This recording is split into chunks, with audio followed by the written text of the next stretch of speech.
তুমি খেটে খেটে মরবে আর তোমার ছোট ভাই আর ওর বউ বসে বসে খাবে। তোমার সমস্যাটা কি বলো তো? বাবা মা মারা গেছে মানে এখন ওর বাবা মা সবকিছু আমি কাজে যাচ্ছি।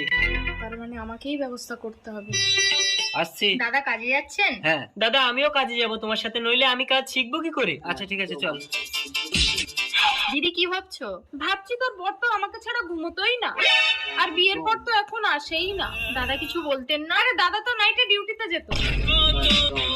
যাস না পরি, ওরা আসলে তুই যেখানে খুশি যাস। আমি নোংরা লোকের সাথে সংসার করবো না দিদি।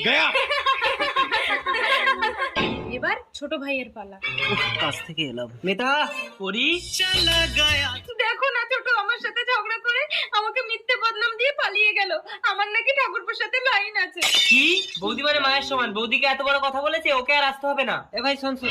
আমি কোনো কথা শুনবো না দাদা। তুমি কোনো চালাকি করনি তো? ভগবান তুমি আমাকে তুলে নাও গো। ঠিক আছে নাটক বন্ধ